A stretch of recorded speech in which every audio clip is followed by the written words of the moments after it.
नमस्कार दोस्तों। आज है 23 फरवरी 2026 और दिन है सोमवार। आज शिव पुराण का कोटि रुद्र संहिता से चौथा अध्याय रहेगा। और इस अध्याय में हमने पिछले अध्याय में बताया था आपको कि अगर अत्रि ऋषि और उनकी पत्नी अनुसुईया, इनका आगे क्या हुआ है ना, इनको कोई देवता वरदान देने आए नहीं आए, या इनकी जीवन शैली आगे कैसी रही, जीवन के बारे में बताया गया है या नहीं, वो अगर होगा तो मैं आपको ज़रूर बताऊंगा। तो चौथे अध्याय में इनका आगे का वर्णन आया हुआ है, वो मैं आपको बता रहा हूँ। अब अत्रि मुनि जो थे वो समाधि से जागे। अब समाधि से जागने के बाद साथ के साथ ही उन्होंने जो है अपनी पत्नी अनुसुईया से जल मांगा कि मुझे पीने के लिए जल दो। अब जल तो वहाँ था नहीं, तो उसने अपने पति के आगे जो है अत्रि जी के आगे हाथ जोड़े और कहा कि मैं अभी जल लेके आती हूँ, आप प्रतीक्षा कीजिए। अब अनुसुईया जो थी वो कमंडलू हाथ में लेके जल लेने के लिए वन की ओर चली गई। जबकि वो वन में ही थे, लेकिन जल ढूंढने के लिए इधर उधर चली गई, क्योंकि उसको मालूम नहीं था, क्योंकि वो जगह उन दोनों के लिए अनजान थी। तो वो जल ढूंढते ढूंढते उसको काफ़ी समय बीत गया, है ना। सुबह से शाम होने वाली थी और जल जो है कहीं नज़र नहीं आ रहा था। अब इसी बीच जो थी गंगा देवी जो है स्त्री रूप में जो है वो अनुसुईया का पीछा कर रही थी। अब पीछा करते करते अचानक वो अनुसुईया के आगे आ गई, उनका रास्ता रोक लिया और पूछा कि हे अनुसुईया, तुम कहाँ जा रही हो, किसको ढूंढ रही हो। अब अनुसुईया बोली कि मैं जल की तलाश में जा रही हूँ, मेरे स्वामी को प्यास लगी है, इसलिए मैं उनके लिए जल ढूंढ रही हूँ। अब गंगा ने अपना परिचय दिया, क्योंकि अनुसुईया ने गंगा जी को पहचाना नहीं था। अब गंगा जो थी वो स्त्री रूप में थी, तो उन्होंने उसको आशीर्वाद दिया कि सदा खुश रहो, मैं तुम पर बहुत प्रसन्न हूँ और तुम्हारे स्वामी अत्रि जो हैं उनसे भी बहुत प्रसन्न हूँ।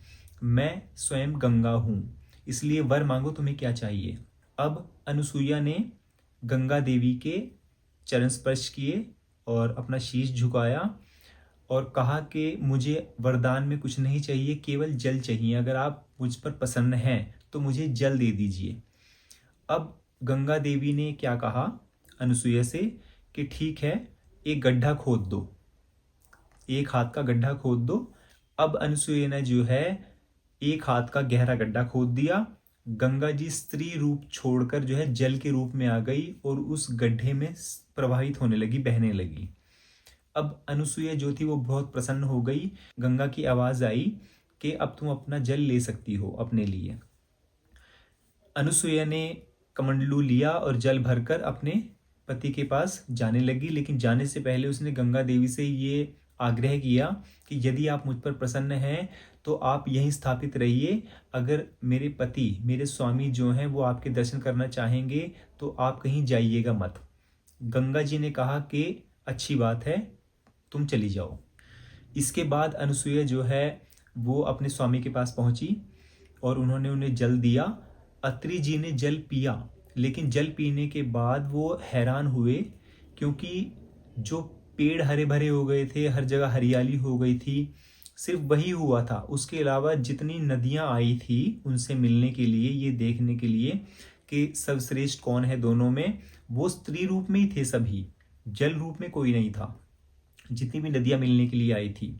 अब अत्रि जी इस बात पे बहुत हैरान थे कि वर्षा तो हुई नहीं, तुम ये जल कहाँ से लाई हो।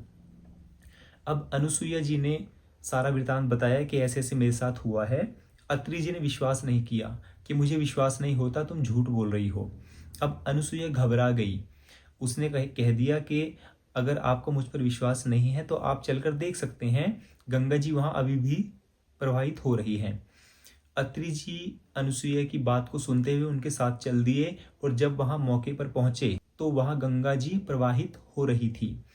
अब अत्रि जी बहुत प्रसन्न हुए और उन्होंने गंगा जी को प्रणाम किया, उनकी स्तुति की, पूजा आराधना की और वहां स्नान भी किया। उसके बाद अनुसुईया जी ने भी वहां स्नान किया। अब गंगा जी जो हैं वो स्त्री रूप में फिर से आई और दोनों को आशीर्वाद दिया।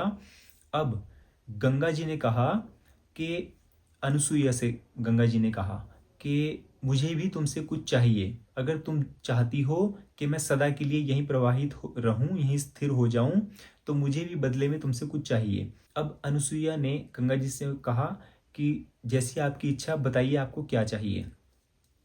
अब अनुसुईया से गंगा जी बोली कि यदि तुम चाहती हो कि मैं यहीं स्थिर हो जाऊं, तो मुझे भी बदले में तुम्हारे सारे पुण्य चाहिए, 1 वर्ष के सभी पुण्य चाहिए।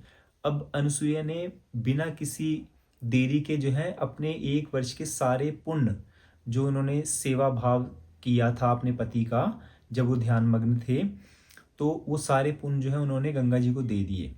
अब भगवान शिव जो है वो अपने स्थान पर बैठे हुए ये सारा वृतांत देख रहे थे और वो बहुत प्रसन्न हुए और हैरान भी हुए।